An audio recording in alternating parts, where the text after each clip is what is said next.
쌤 오늘 밖에 온도 몇 도예요? 상당히 낮은 물. 네. 자, 그러면 전반사의 여러 가지 현상들부터 책에 대체수도 있고 이제 전반사를 정리하는 이야기들이야. 한번 살펴보도록 할게요. 오늘 분명 빠져요. 듣기 오는 거. 자, 전반사 현상 책 얘기입니다. 70부터 72쪽이야.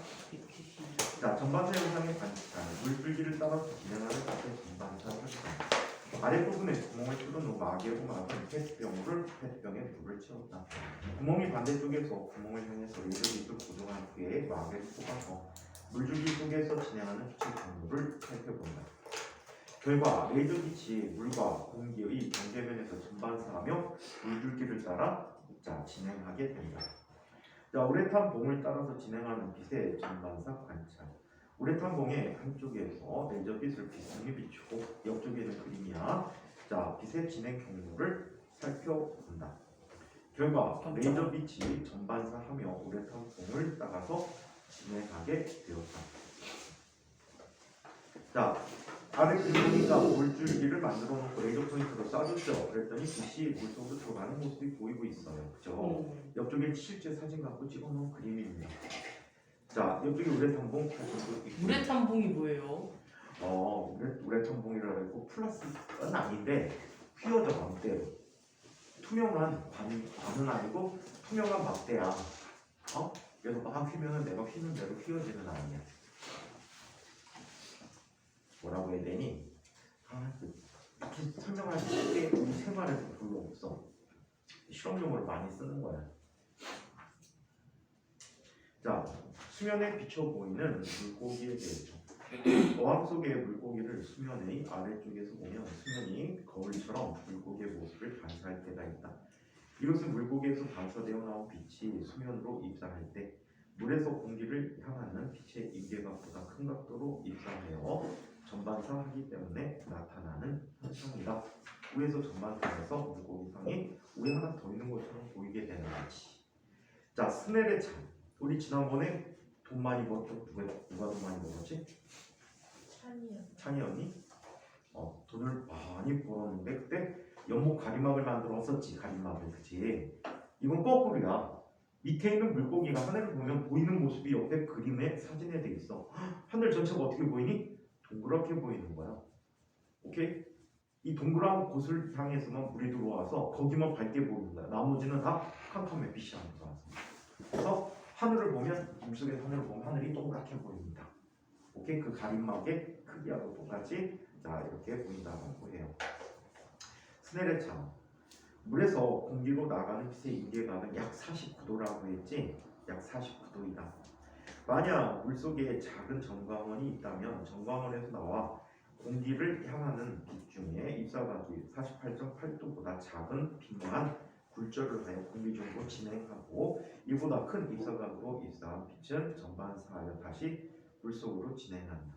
빛의 경로는 가역적이므로 물속에 전광원이 있던 지점에서 관찰자가 수면을 보면 눈을 중심으로 인계각이 2배인 98도 정도 이내로 수면 밖의 풍경이 모두 들어오게 된다.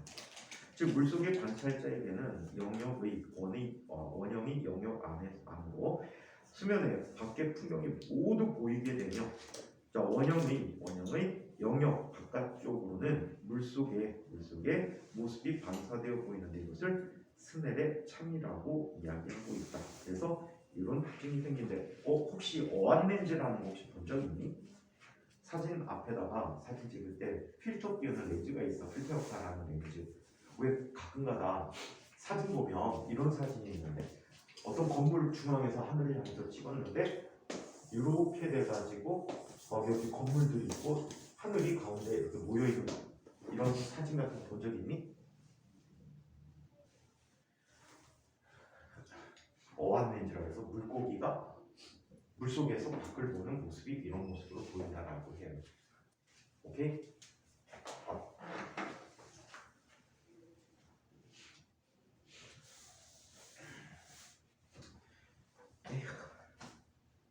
자, 자동차의 빗물 감지 와이퍼의 원리라는 것도 한번 보자. 자동차에 장착된 빗물 감지 와이퍼는 내리는 비의 양에 따라 와이퍼의 속력이 자동으로 조절되는 장치다. 이 장치의 작동 원리에도 전반사가 이용되진다.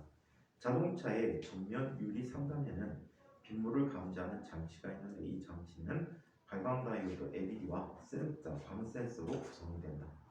비가 오지 않을 때는 발광 다이오드에서 유리창에 쏘아준 빛이 전반사되어 광 센서로 모두 들어오지만 유리창에 빗방울이 있으면 상대 굴절율이 달라져서 빛이 전반사하지 못하고 일부가 굴절하여 나가게 된다. 이때 빗방울이 굵어질수록 반사광의 세기가 더욱 줄어들게 되는데 광 센서로 이러한 반사광의 세기의 변화를 감지하여 빗물의 양을 감지하고 와이퍼의 속력을 결정해 준다. 자동차가 좋은 차 한번 같다, 그치? 와이퍼를 자동으로 속도를 변화시켜 준다. 자, 그러면 전반사의 이용. 우리 실생활 사용하는 전반사의 이용에 대해서 한번 살펴보죠. 자, 첫 번째 이야기가 전반사 프리즘이야.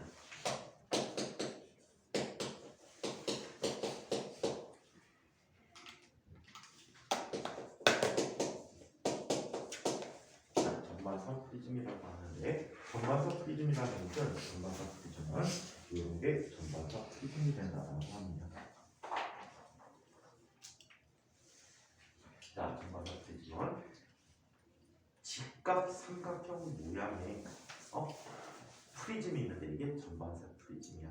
프리즘은 두 개가 있어. 실험실에 가보면 정삼각형 모양의 옆모양이 정삼각형 모양인 프리즘과 직각 삼각형 모양인 프리즘이 존재하거든. 이때 직각 삼각형의 프리즘을 전반사 프리즘, 그리고 정삼각형 모양의 프리즘을 무슨 프리즘? 분광 프리즘이라고 해요. 분광을 할 때 주로 사용하는 프리즘입니다. 자, 그러면 전반사 프리즘을 한번 이야기해 보도록 할게요. 아니, 학생들도 아니고 요거까지.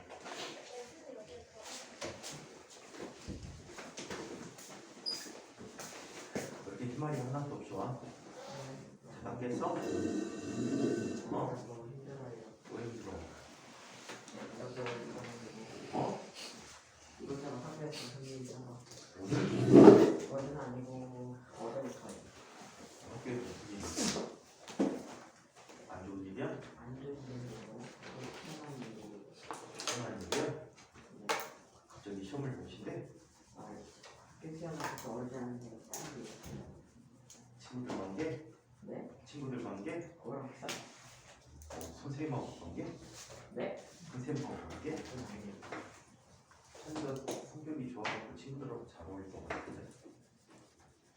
자, 전반사 프리즘을 한번 해볼게요. 전반사 프리즘의 첫 번째. 자, 이쪽에 빗면에 해당하는 자, 면에 수직으로 빛을 입사시키기를 해요. 자, 이때 이각이 얼마가 되지? 45도가 되겠지. 오케이? 자, 이때 빛이 첫 번째 경로로 쭉 입사합니다. 그럼 얘를 직진해 버리고 여기 복선에 대해서 뭘 하게 되지? 여기 복선에 대해서 뭘 합니까? 몇 도로 입사하게 되죠? 여기? 45도로 입사하지. 자, 이때 유리의 임계각은 얼마야? 약 42도라고 했었지. 42도보다 큰 각으로 입사했기 때문에 무슨 일이 생긴다? 전반사라는 현상이 생긴다. 전체가 반사돼. 그러다 보니까 이렇게 수직한 면으로 나오겠네. 그렇죠? 자, 또 이렇게 입사했대. 자, 여기 법선을 그리게 되니 얘 역시 수직하게 이렇게 굴절되어 나오게 된다고 합니다. 이쪽에 글씨를 가짜라고 쓰면 이쪽에 가짜가 보이고요. 이렇게 바꾸고 있어요. 오케이? 자, 이 성질을 이용해서 우리는 잔망경을 만들 수가 있어요. 오케이? 잔망경을 만든다. 잔망경 유리로도 만들 수 있잖아, 그지? 거울을 이용해서 만들 수 있잖아. 거울을 이용해서 만들 수도 있지만 거울을 이용하게 되면 어떤 일이 생겨? 빛에너지를 흡수해버려요. 상이 휘어 보이게 된단 말이에요. 근데 전반사는 전체를 반사시키고 에너지 흡수가 없기 때문에 상이 잘 보이게 되는 거예요. 이제 정신 차려. 또 이렇게 주는 경우를 한번 살펴볼게요.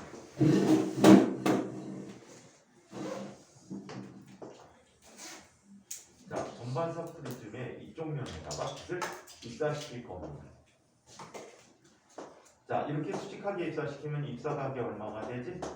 45도가 돼버리겠지. 그래서 전반사가 일어나겠죠. 전반사. 또, 자, 이쪽에서 입사각이 역시 45도가 되기 때문에 역시 뭐가 일어나? 전반사가 일어나서 이렇게 빛이 진행해요. 이렇게 빛이 진행해요. 자, 한편 이렇게 가도 돼요.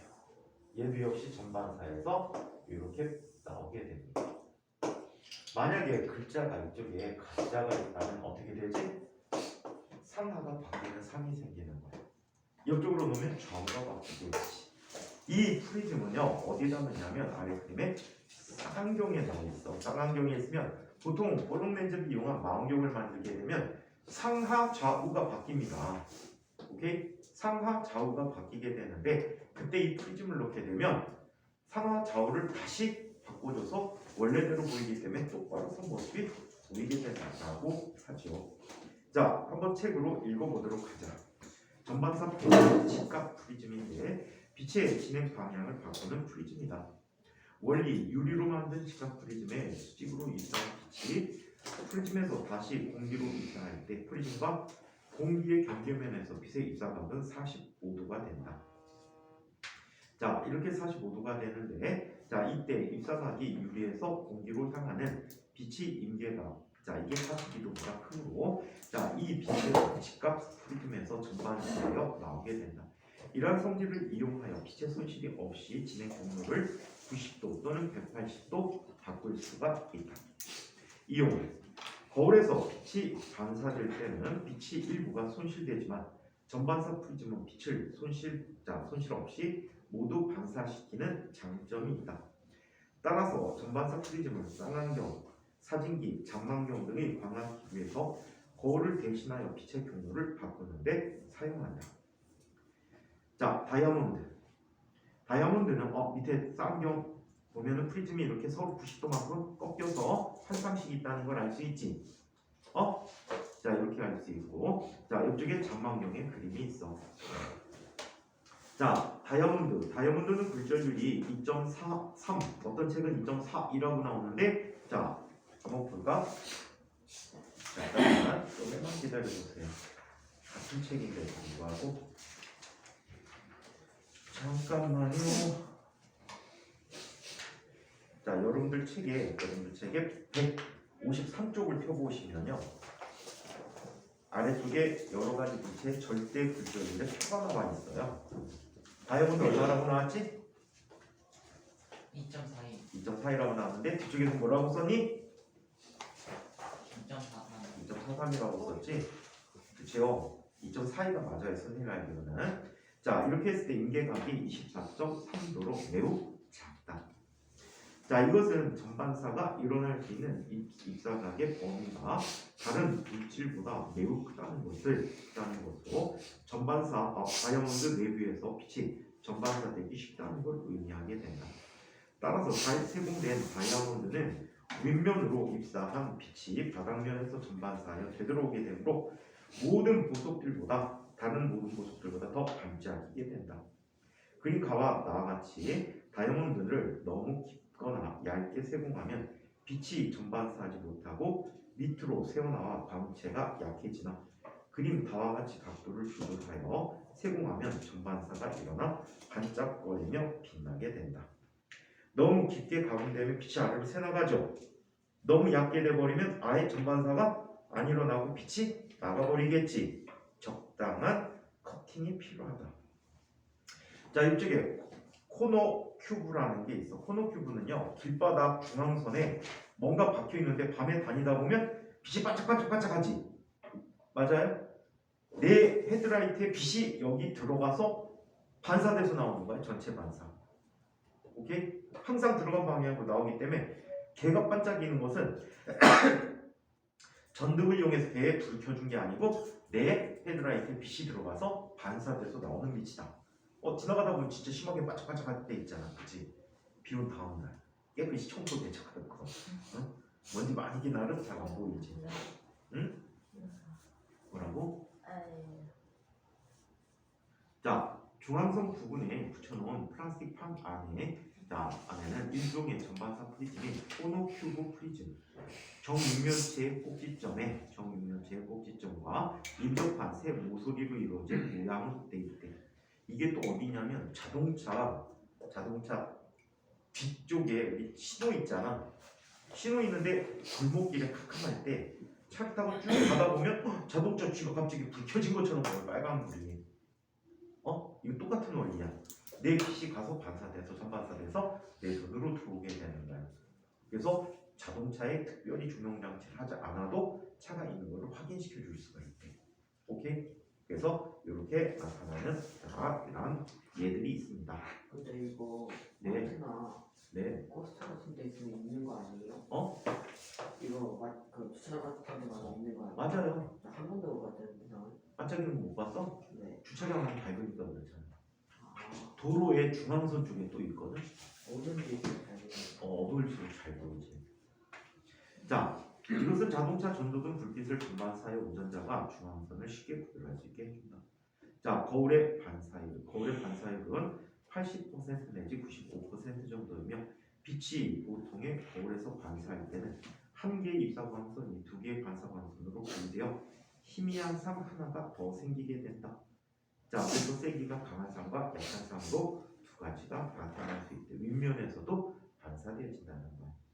자, 아래쪽 전반 사이와 다용된 황체, 빛이 다용되어 있을 때 빛의 분산에 의해서 여러 가지 색깔로 나뉘는데 이 빛이 여러 번의 전반사를 거치면서 더 크게 나뉘어져 나오게 되므로 다이아몬드에서는 무지개색 광채가 번쩍번쩍 나게 된다고 합니다. 자, 이번에는 광섬유. 우리 지난번에 했던 거잖아, 그치? 맞아요? 광섬유에 대해서 광섬유의 구조. 광섬유는 투명한 유리 또는 합성 수지를 지름이 약 0.1mm 정도의 크기로 작다. 이 정도로 이거보다 작을 정도. 머리카락 하나 굵기보다 얇답니다.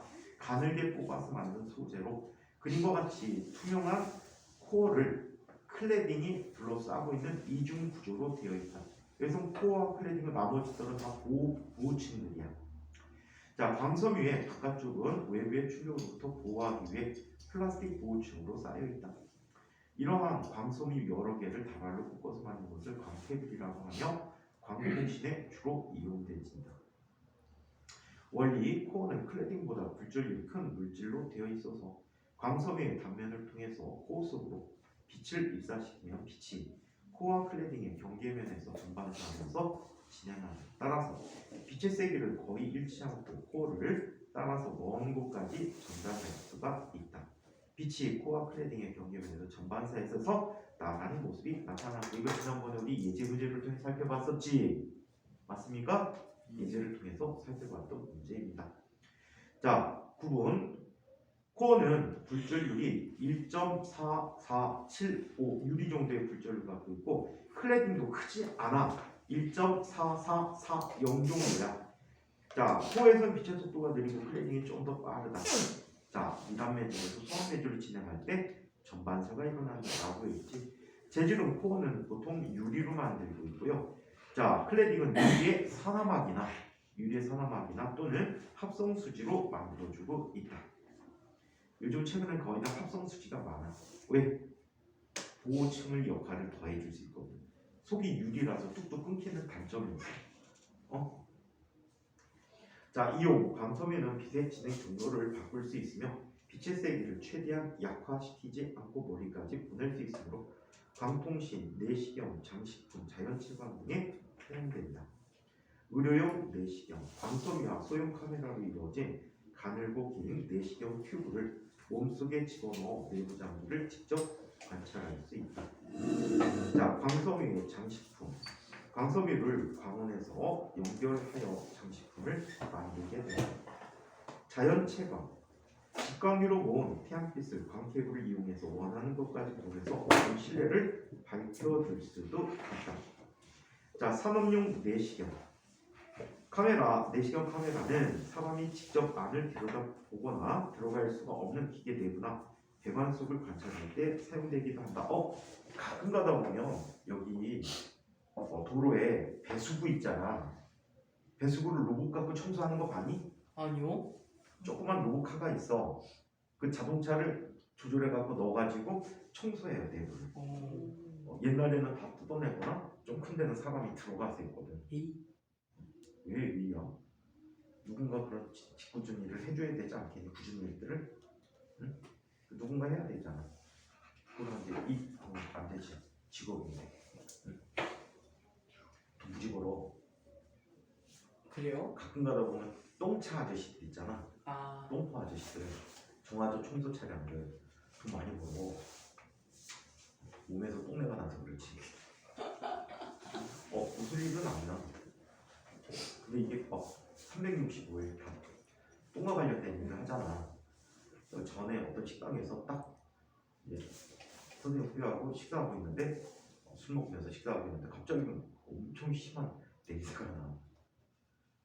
엄청 심한 그 진해백인 똥 냄새가 나. 그래서 섞여서 나는데 이게 뭐지? 무슨 냄새지? 똥 냄새인데 똥 냄새인데 근데 사람들이 덩성덩성하는 거야. 딱 보니까 남자 둘이 와서 깨끗하게 샤워하고 와서 술 먹고 있는데 그분들이 정화조 청소하는 거야. 그러니까 아무리 닦아도 냄새가 난다는 거야. 360원. 근데 돈은 많이 버는데. 그랬으면 됐지 뭐. 직업에 귀천이 없는데 그죠?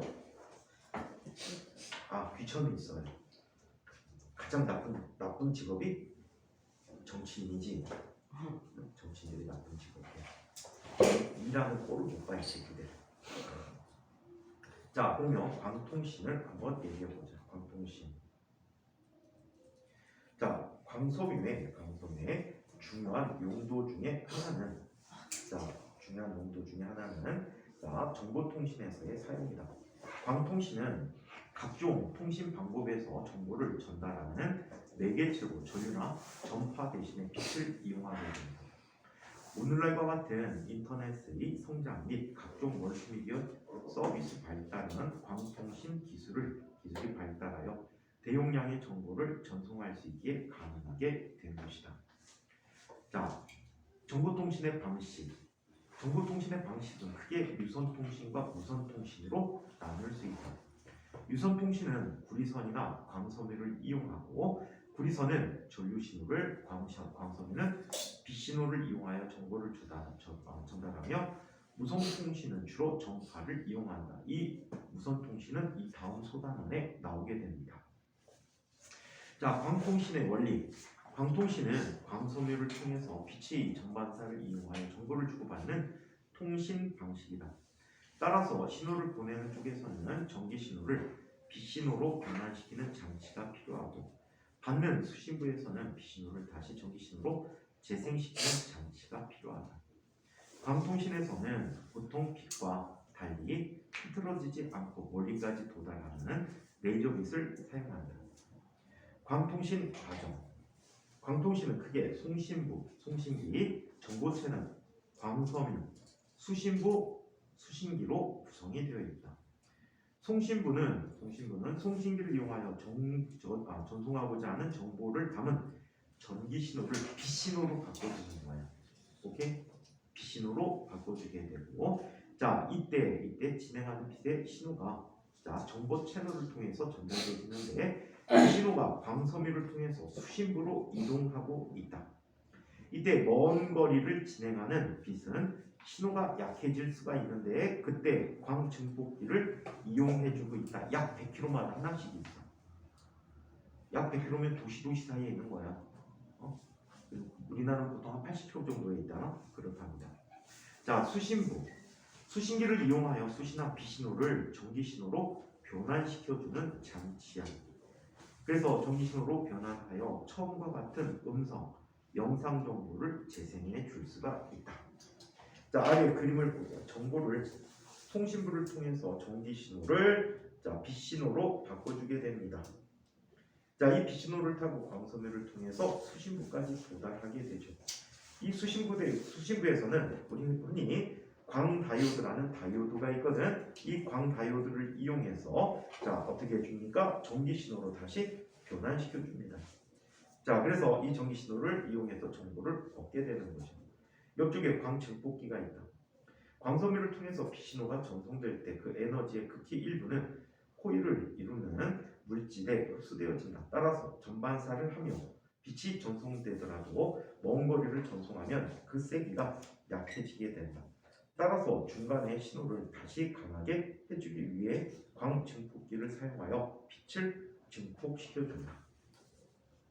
광통신의 단점과 장점. 단점. 광섬유 연결 부위에 아주 작은 먼지나 틈이 있어도 광통신이 불가능해질 수가 있다. 이 물질이 있으면 안 된다는 거야. 그래서 항상 청결하게 유지를 해줘야 하지.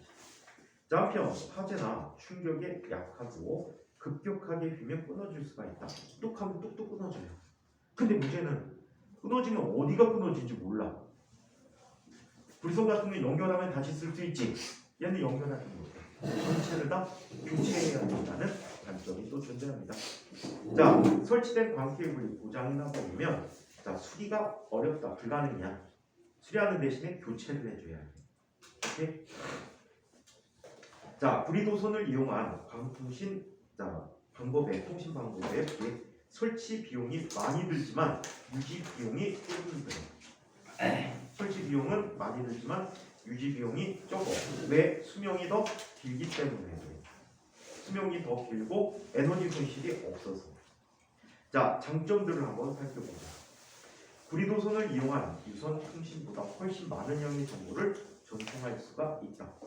한 가닥이 구리선으로 만든 거 뭐 뭉탱이로 보통 사람의 두 손으로 이렇게 감쌀 정도만큼의 두께를 갖고 나타나게 되는데, 자, 그 정도의 한 가닥을 갖고 정도의 정보를 전송할 수가 있다. 자, 외부 전자기장의 영향을 받지 않으므로 전파의 양, 간섭이나 혼선이 없다. 구리도선을 이용한 통신이나 무선 통신에 비해서 통신이 어려워서 통신의 비밀이 보장되어진다. 구리도선을 이용한 통신에서는 수킬로미터마다 증폭기가 필요하다. 그러나 광섬유의 유기에는 자, 에너지 손실이 적으므로 광증폭기를 설치하는 구간 사이의 거리가 약 80km로 구리도선을 이용한 통신에 비해서 길다. 구리도선에 비해서 광케이블의 수명이 더 길다. 구리도선을 이용한 통신의 단점. 구리도선을 이용한 유선 통신 방식에서는 도선에 흐르는 전류를 이용하여 정보를 전송할 때 전류의 열 손실에 의해서 에너지 손실이 발생하기 때문에 정보의 세기가 약해진다. 또 도청하기 쉽지. 선을 끊어갖고서는 도청하기 쉬워. 오케이? 광케이블은 요즘 도청하는 방법이 있다는데 뭐 이론적으로는 불가능. 자, 우리나라 광통신의 발달. 우리나라에서는 1979년 광섬유 제작을 성공하고 1981년 실용화되어졌다. 이거를 연구하는 연구소가 생산기술연구소라는 연구선이 있었거든. 생교원이라고 하는데 거기에 선생님 선배가 연구원으로 근무했는데 그분이 이 광케이블을 만들고 있더라고. 연구용 광케이블들. 그래서 한 3, 4kg만 얻어왔어. 너무 좋은 거 아니에요? 어? 좋은 거 아니에요? 학교에서 실험을 하려고 3, 4km를 얻어왔는데 그게 종로에 이제 세운산다라는 곳이거든. 거기에서 돈으로 따지니까 1m마다 걔네들이 1,000원인가 10,000원인가 받았던 거야. 10,000원이면 너무 좋은 거 아니에요? 10,000원이면 좋은 거. 굉장히 비싼 거야. 그래갖고 엄청난 돈 값어치를 갖고 왔지. 자, 10,000원. 누구 나왔는데? 저요. 그게 벌써 30년 전인데? 그래요? 지금 싼가? 지금은 싸지. 인터넷으로 주문하면은 리터당 이케아 몇천원 할걸? 그래요? 자, 광통신 발달. 자, 1958년 레이저가 발명되고 1970년에 빛의 세기가 거의 손실되지 않은 광섬유의 개발이 시작되어 1978년 선진국을 중심으로 광통신이 실용화되기 시작하였다. 자, 광섬유의 투명도와 광증폭기 기술 개발로 대용량의 정보를 먼 거리까지 전달할 수가 있게 되면서 광통신 기술은 각종 멀티미디어 서비스나 인터넷 성장의 견인차 역할을 하였다. 그 뒤에 대서양을 가로지르는 광케이블을 바다 밑에 설치한 것을 시작으로 각 국가와 대륙 간에도 원활한 통신을 위해서 광케이블이 놓여지면서 하면서 장거리 통신이 가능하게 되었다. 알려지는 아파트는 각 세대에서 각 세대까지 건설물가 설치되어 사용되지도 있다. 아래 두 문제는 우리 지난번에 했던 문제다. 그치? 맞죠? 자, 다시 숙제입니다. 177쪽에서 185쪽까지 숙제를 드릴게요. 자, 스펙트럼, 전자기파 스펙트럼에 대해서 한번 살펴볼게요.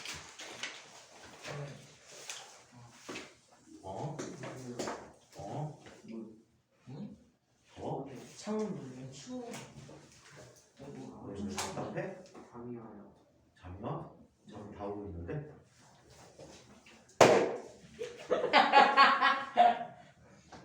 양지연 아주 잘 자고 있어. 민재도 자고니 제가 깨웠어요. 잘했어요.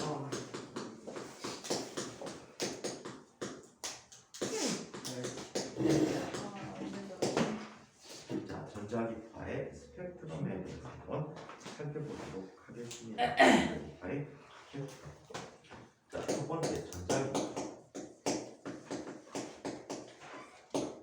자, 전자기파를 처음 주장한 분은 어떤 분이냐면 맥스웰이라는 분이야. 맥스웰이라는 분이 이거를 이론적으로 증명을 해놔요.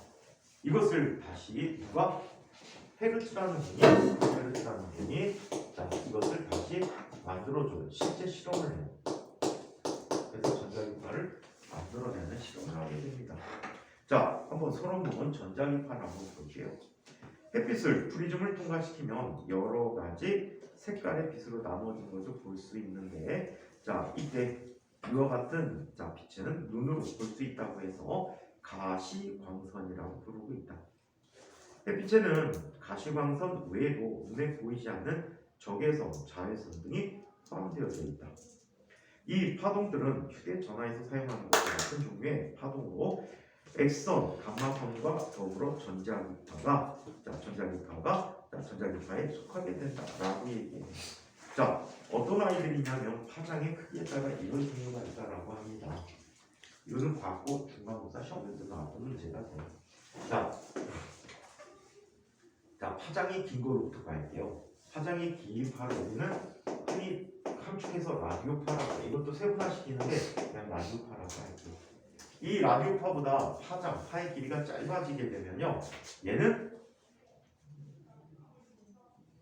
전자레인지나 레이더에 이용하고 있어요. 마이크로파라는 게 있어요.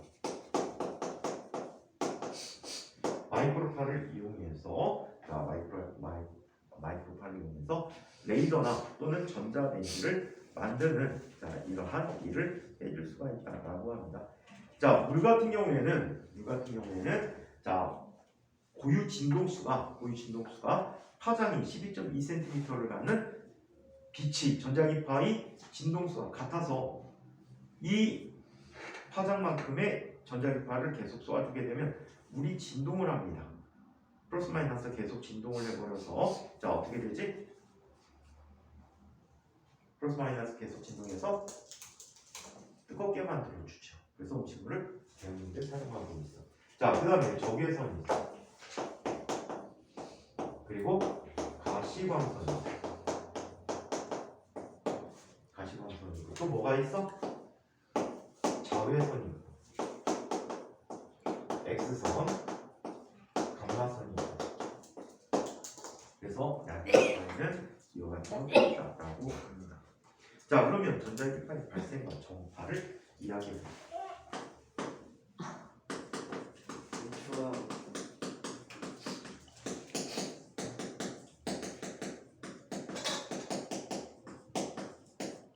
자, 전자기파가 발생하는 과정과 전달되지는 과정을 이야기해 볼게요. 자, 우리 자기장의 진동의 양파를 전자기파라고 알고 있어요. 전자기파라는 것은 전기장과 자기장이 진동에 의한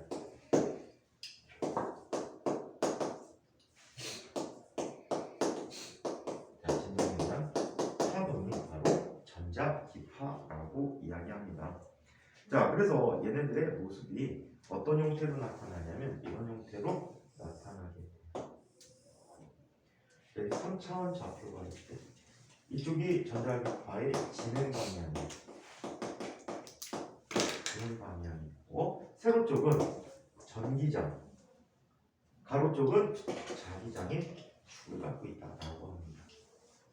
이때 전기장이 위아래로 이렇게 진동하면서 전달이 되죠. 이때 전기장의 진동은 이 방향의 전기장을 갖게 돼요.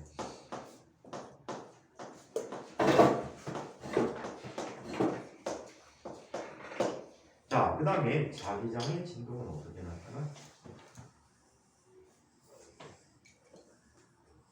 자, 면에, 자, 좀 전에 바닥면에 있는 면에 이렇게 방향으로 이 방향으로 진동하는 모습을 갖게 돼요.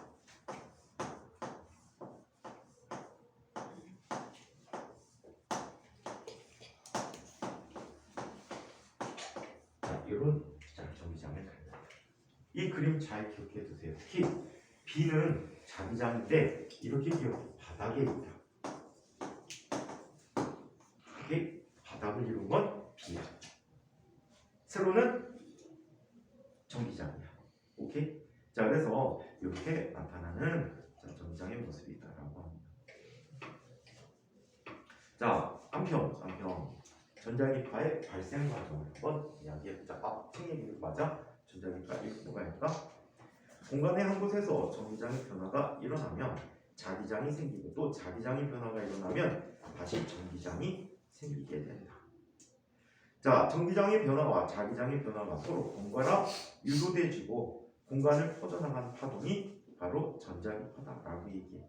그래서 전기장, 자기장이 진동에 의해서 나타나는 파동이다. 자, 그렇다면 전자기파의 발생 과정을 이야기해 보도록 할게요.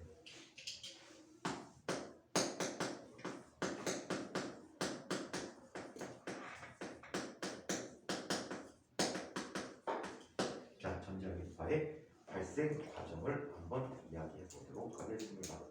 오케이? 오케이. 자, 가장 쉬운 예로 안테나를 이용해서 전자기파를 발생시키는데 모노폴 안테나라는 안테나를 한번 이용해 볼게요.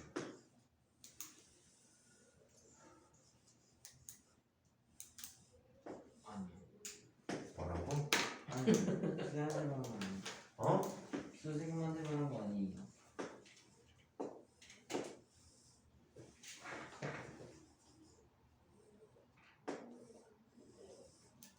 자, 이렇게 돼. 이 기호가 무슨 기호인지 혹시 알고 있니? 뭐요? 아, 저거 배웠는데 과학 시간이. 그러니까.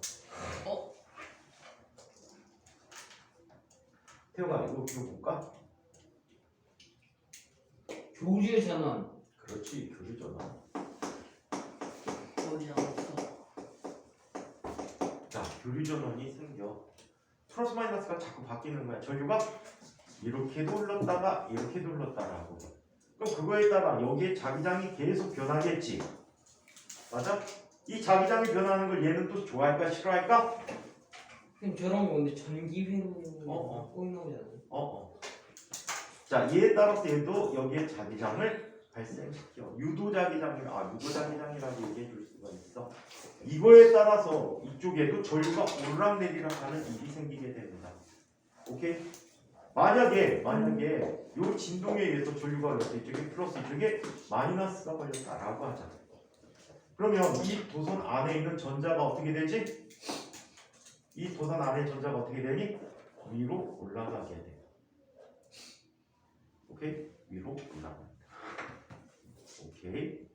자, 그리고 만약에 이게 전류 방향이 얘에 의해서 또 바뀌게 되면 이게 플러스 마이너스가 오게 되면 얘는 어떻게 되지? 아래로 내려오게 돼. 이때 위로 올라가는 방향 쪽에서 아래 방향으로 뭐가 나타나? 이 경우에 아래 방향에 전기장이 나타나는 거. 얘에 의해서는 윗방향에 전기장이 나타나는 거야. 이게 교대로 계속 반복되집니다. 오케이? 계속 반복되지면 이런 일이 생기겠지.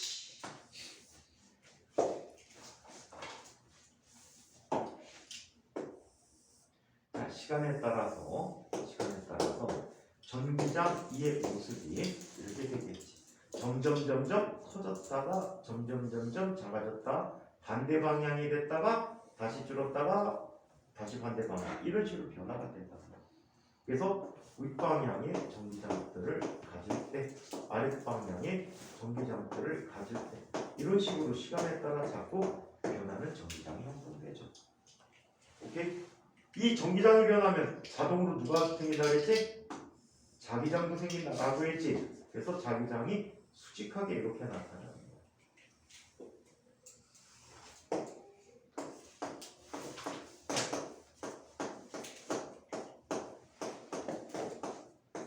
이게 전자기파가 발생되는 원리다라고 합니다. 자, 그러면 전자기파 발생 측량기 한번 읽어보도록 하죠. 자, 전자기파의 발생.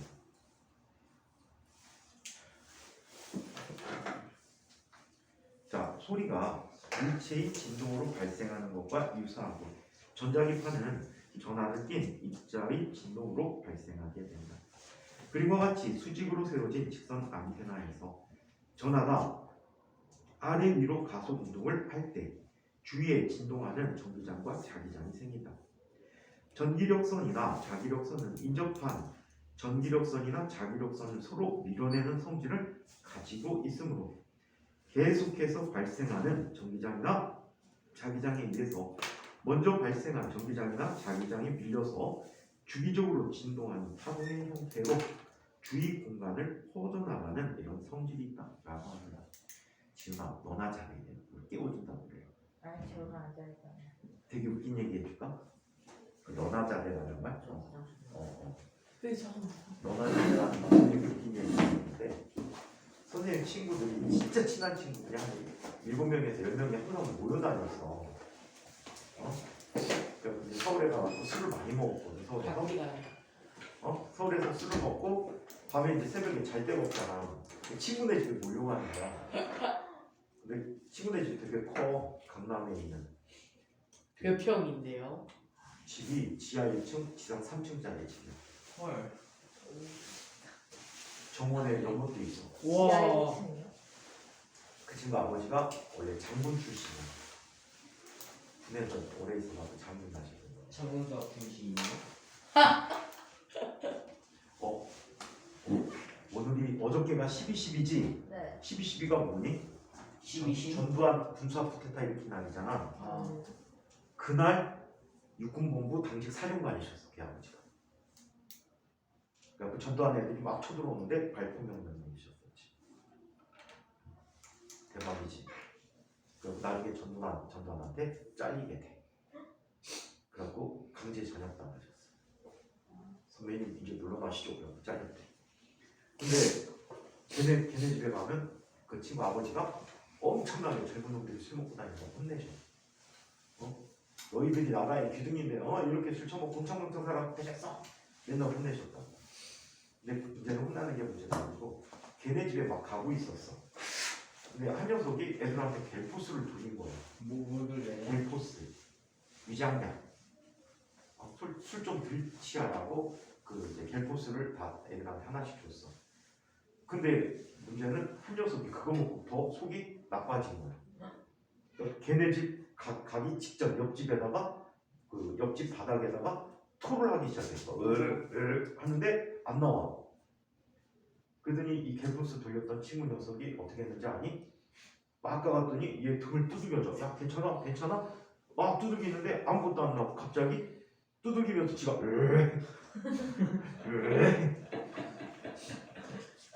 그래서 나온 말이 니나 잘해. 되게 웃기지 않니? 응? 알겠지? 니나 잘해. 자, 그러면 전자기파 계속 보자. 자, 이런 형태로 밀려나가게 된다. 자, 전자기파의 진행 방향은 전자기파의 진행 방향과 전기장의 방향이 그림과 같이 서로 수직이다. 전기장 방향에서 자기장 방향으로 오름나사를 돌릴 때 나사의 진행 방향이 전자기파의 진행 방향. 자, 안테나에서 전자기파가 퍼져나가는 모습을 살펴보면 자, 위아래 나타나면 전기장이 생기지. 그 전기장이 생기고 또 주변에 또 자기장이 파란 점으로 된 게 자기장이야. 이 녀석들이 계속 올라갔다 내려갔다 올라갔다 내려갔다 하면서 새로운 파동의 형태로 이렇게 묶음으로 나타나게 되는 거지. 오케이?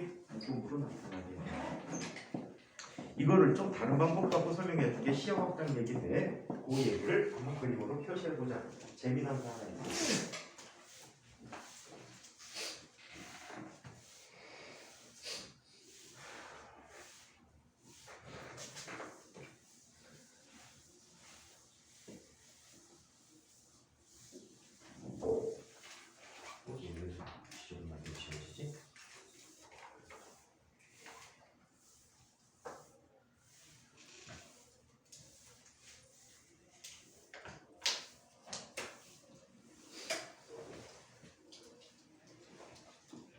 그러면 이거를 한번 살펴보도록 할게요.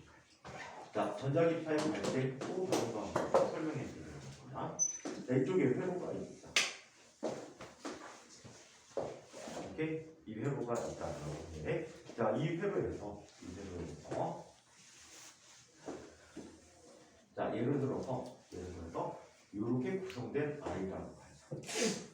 여기 얘는 저항이 아니고 코일이야. 코일. 솔레노이드 코일이야. 자, 여기가 있고 이쪽에 원래는 측정기가 서로 마주보고 있었는데 측정 요리했었지.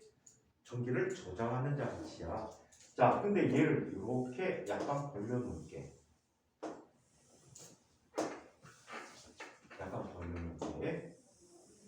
자, 그래서 이렇게 구성이 됐대. 자, 이때 이쪽에 뭐가 오면 플러스 쪽으로 전류가 흐르게 되면 이쪽에 뭐가 생기니? 플러스들이 생기고 이쪽에는 마이너스들이 생기겠지. 그럼 전기장은 무슨 극에서 나와 무슨 극으로 들어간다고? 플러스 극에서 나와 마이너스 극으로 들어가지. 이 방향의 전기장이 생기는 거야. 오케이? 자, 다시 부호가 바뀌었대요.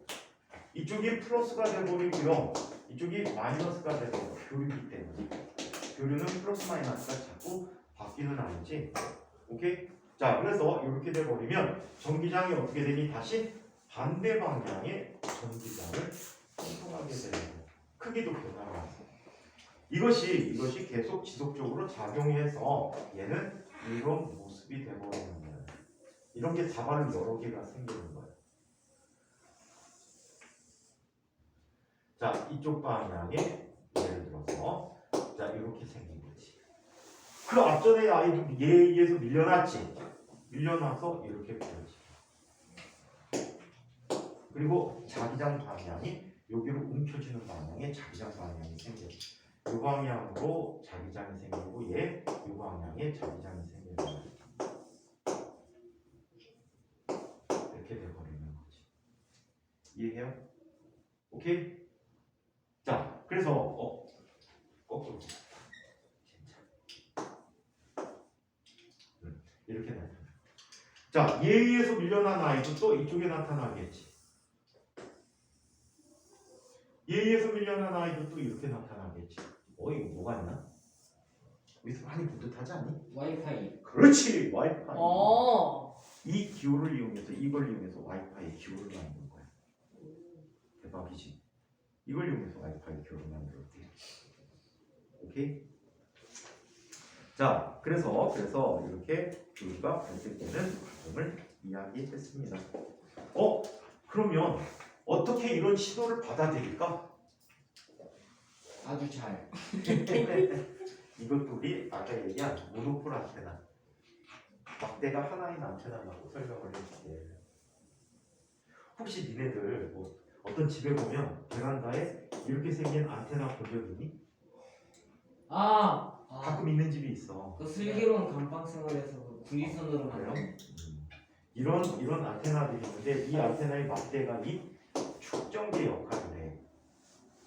그래서 이 막대의 길이에 따라서 얘가 잡을 수 있는 전파의 종류가 달라져. 이해해? 그 전파를 이용해서 해독해내는 방법을 한번 살펴볼게요.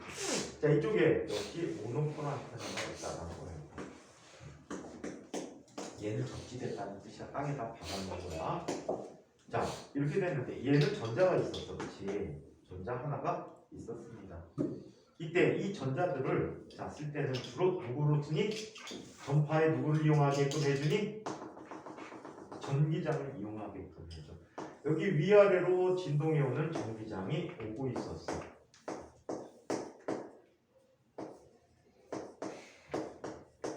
자, 이런 전기장이 오고 있었어. 그러면 만약에 이쪽에 플러스가 걸린다면, 여기가 플러스, 여기가 마이너스라고 한다면 어떤 일이 생기지? 전자는 어디로 이동할까?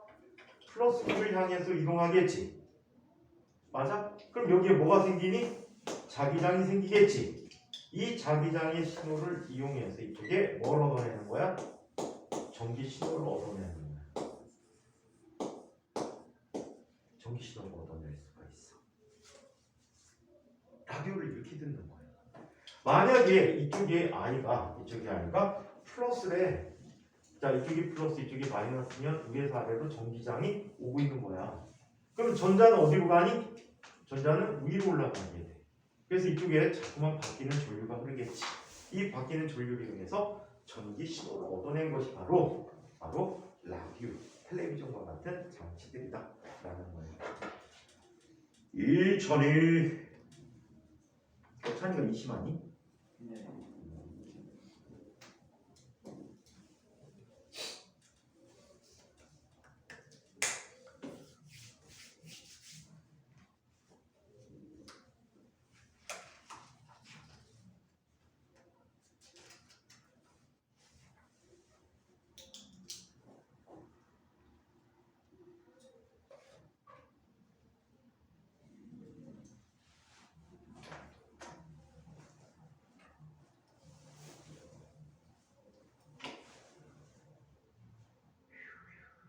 올해도 다 갔네 이제.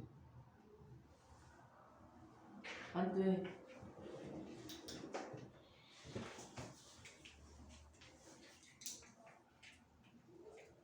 선생님, 네. 끝날 때 말할게요. 선생님 사랑한다고요? 아, 아니라고? 아니, 아닌 것 같다고? 아니,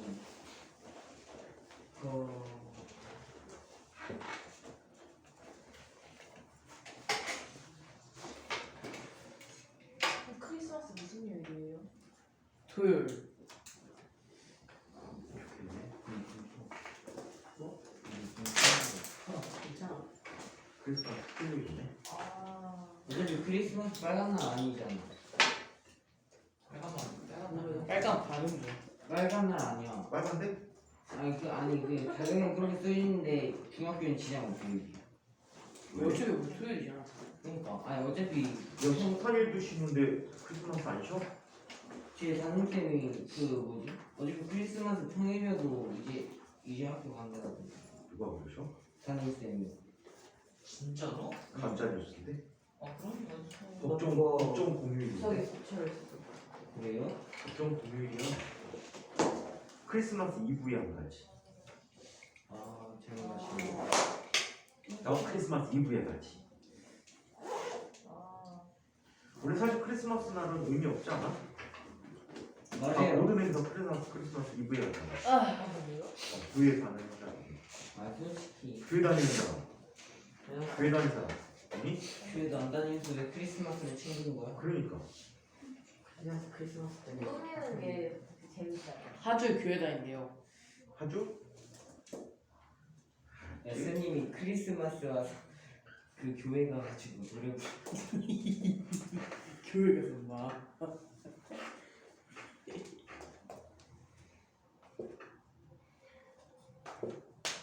자, 책 얘기를 한번 정리해볼까? 교류를 이용한 전자기파의 발생. 그림 가와 같이 특정계의 양극판을 도선을 이용하여 교류 전원 장치에 연결하게 되면 도선 내의 전자가 진동하면서 교류가 흐르게 된다. 교류가 흐르는 도선 주위의 앙페르 법칙에 따라서 자기장이 생기는데 실제로 전류가 흐르지 않는 축전계의 양극판 사이에도 자기장이 생기게 된다. 이것은 축전계의 양극판 극판에서 충전과 방전이 반복되면서 극판 사이에 진동하는 전기장이 발생하는데 이 진동하는 전기장이 도선에 흐르는 전류와 마찬가지로 자기장을 발생시킨다고 볼 수 있다. 이처럼 축전기 극판 사이로부터 진동하는 전기장과 자기장이 주위 공간으로 뻗어나가는 현상이 전자기파가 발생하는 원리다. 전하의 진동으로 발생된 전자기파의 진동수는 전하의 진동수와 같다. 자, 안테나가 없는 교류 회로에서도 전자기파가 발생하지만 안테나를 사용하면 더 강한 전자기파를 발생시킬 수 있다. 안테나는 그림 다와 같이 축전기의 양 극판을 벌린 것으로 생각해 줄 수가 있다. 자, 옆쪽에 이야기. 전자기파의 진행 방향을 찾는 방법은요. 전기장의 방향에서 자기장 방향으로 엄지손가락 감아줄 때, 아까 그래프에서 감아줄 때 엄지손가락 방향이다 라고 이야기할 수가 있습니다. 오른손을 이용하여 전자기파의 진행을 찾을 수 있다. 오른손의 네 손가락을 전기장 쪽에서 자기장 쪽으로 감아줄 때 엄지손가락이 가리키는 방향이 전자기파의 진행 방향이 된다. 변이전류. 축전기에서 회로와 같은 효과를 내는 것은 전기장이 변하는 것이다. 맥스웰은 전류와 같은 효과를 내는 전기장의 변화율을 변이전류라고 하겠다. 자, 교류회로에서의 전자기파의 발생 이야기. 자, 그림과 같이 축전기 이거 읽었니 내가? 아니요. 안 읽었죠? 자, 그림과 같이 축전기의 양 극판을 도선을 이용하여 교류 전원 장치를 연결하게 되면 도선 내에 전자가 진동하는 교류회로가 된다. 읽었지? 않았어요. 읽었지? 네. 나도 시원해. 자, 전자기파의 발견. 자, 전자기파 존재의 예측은 1865년 맥스웰이라는 분이 하셨습니다. 전기장과 자기장의 성질을 기술한 방정식으로부터 전자기파의 존재를 예측하였으며 진공에서 전자기파의 속력이 빛의 속력과 같은 3 곱하기 10의 8승m/s라는 걸 계산해냈다. 이를 근거로 빛도 일종의 전자기파라고 얘기했는데 이 맥스웰이 얘기한 네 가지 방정식을 그냥 소개만 해드릴게요. 여러분들은 죽어도 몰라. 뭐라고? 자, 맥스웰 방정식 네 가지 방정식이라고 볼게요. 처음 방정식은요, 가우스 법칙이에요.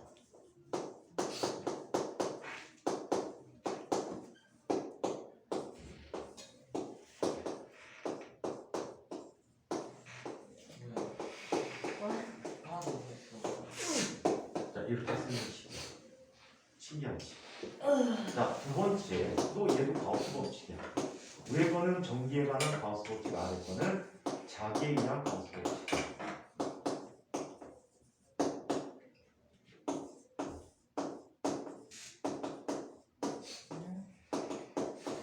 외계어만이에요.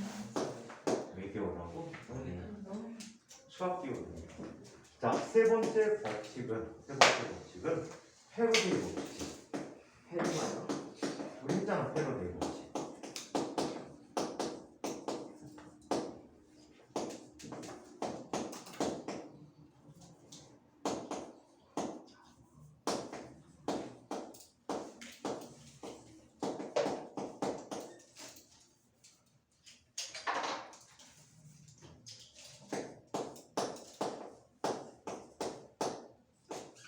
자, 이렇게 해주는 게 페로데이 법칙. 자, 네 번째 암페르 법칙. 정확히는 암페르 맥스웰 법칙이라고 하는데 그냥 암페르 법칙이라고 이야기해요.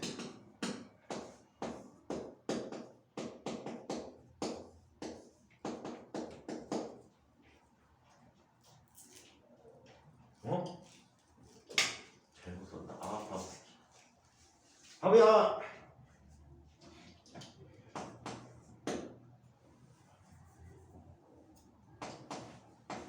소개문화의 이야기.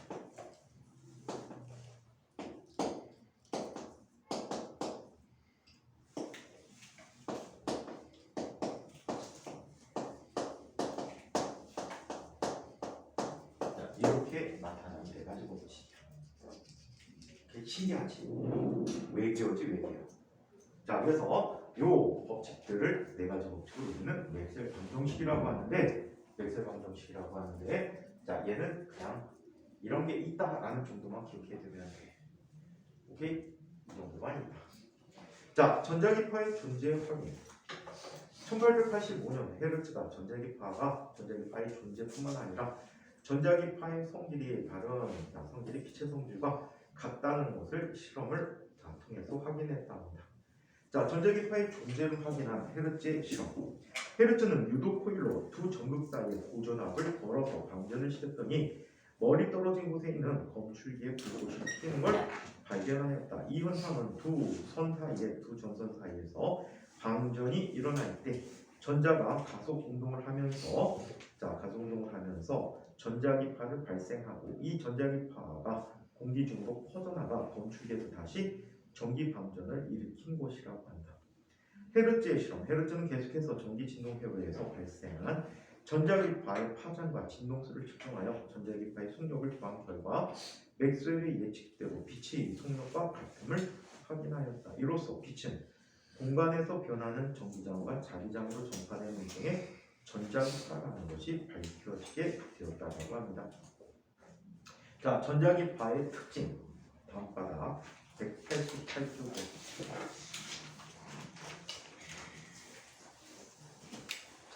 전자기파의 성질. 전기장과 자기장의 진동 방향이 전자기파의 진행 방향과 수직임으로 횡파이다.